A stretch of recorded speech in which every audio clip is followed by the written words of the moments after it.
ഓടിച്ചിട്ടില്ല, ആള് വാടക വീട്ടിൽ കിടക്കുക. ഈ സ്ത്രീ ഇവരെ അറിയാമോ? അജ്മലിനെ അറിയാവോ?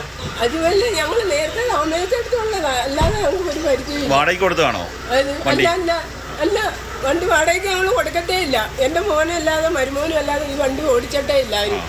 ആരും ഓടിച്ചിട്ടില്ല. പിന്നെ എങ്ങനെ ഓണത്തിന് ഇവിടെ വന്നത്? എന്താ ഓണത്തിന് വന്നത് കരുനാഗപ്പള്ളി എന്നെ കണ്ടുകൊണ്ട് ചോറ് വേണമെന്ന് പറഞ്ഞ് വന്നതാണ്. എന്താണ് അവർ പറയുന്നത്? ഈ പ്രതികരണം എന്നത് ഈ കാറിന്റെ ഉടമയായിട്ടുള്ള ശോഭയാണ് സംസാരിക്കുന്നത്. അവരോട് നമ്മൾ ഈ പോലീസിന്റെ തെളിവെടുപ്പിന് ശേഷം സംസാരിക്കുകയുണ്ടായി. അപ്പോൾ അവർ പറയുന്നത് ഈ അജ്മലിനെ നേരത്തെ വാടകയ്ക്ക് താമസിച്ചിരുന്ന ഒരു സ്ഥലത്ത് വെച്ച് പരിചയമുണ്ട്. പക്ഷേ ഡോക്ടർ ശ്രീകുട്ടിയെ കുറിച്ച് യാതൊരു പരിചയവുമില്ല. അന്ന് തിരുവോണ ദിവസമാണ് ആദ്യമായിട്ട് ശ്രീകുട്ടിയെ കാണുന്നത്.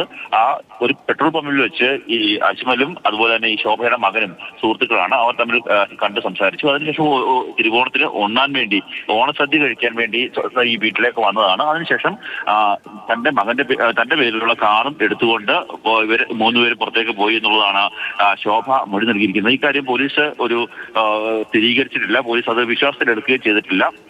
എന്തുതന്നെയായാലും ഇപ്പോൾ തെളിവെടുപ്പ് പൂർത്തിയാക്കുന്ന അവസ്ഥയിലേക്ക് എത്തുകയാണ്. കാര്യം ഇവർ 1-ാം തീയതിയും 9-ാം തീയതിയും 14-ാം തീയതിയും കരുനാഗപ്പള്ളിയിലെ ഒരു ലോഡ്ജിൽ, ഒരു ഹോട്ടലിൽ മുറിയെടുത്തിരുന്നു. 14-ാം തീയതി രാത്രി അവിടെ വെച്ച് ഈ ലഹരി പദാർത്ഥങ്ങൾ ഉപയോഗിച്ചു എന്നുള്ളതും ഇന്ന് കോടതിയിൽ പ്രോസിക്യൂഷൻ ഉയർത്തുകയും ചെയ്തിരുന്നു. ആ വാദങ്ങൾ ഉയർത്തുകയും ചെയ്തിരുന്നു. ആ സ്ഥലത്തേക്ക് ഇപ്പോൾ പ്രതികളെ കൊണ്ടുപോയിട്ടുണ്ട് എന്നാണ് നമുക്ക് മനസ്സിലാക്കുവാൻ സാധിക്കുന്നത്. ആ സ്ഥലത്ത് എത്തിച്ച് പ്രതികളെ തെളിവെടുക്കും. കാര്യം അവിടെ നിന്ന് ഇന്ന് 3 ദിവസങ്ങൾക്ക് മുമ്പ് നടത്തിയ പരിശോധനയിൽ മദ്യത്തിന്റെ കുപ്പികളും അതുപോലെ തന്നെ ലഹരി ഉൽപ്പന്നങ്ങൾ, രാസലഹരി ഉപയോഗിക്കാൻ വേണ്ടി ഉപയോഗിക്കുന്ന ഉപകരണങ്ങളടക്കം പോലീസിന് കിട്ടിയിട്ടുണ്ട്. അത് ഇപ്പോൾ പരിശോധനയ്ക്കായി പോലീസ് സയന്റിഫിക് ലാബിലേക്ക് അയച്ചിരിക്കുകയാണ്. ആ സ്ഥലത്ത് എത്തിച്ച് ഈ പ്രതിയെ പരിശോധന നടത്തുകയാണ്, തെളിവെടുക്കുകയാണ്. അതിനുശേഷമായി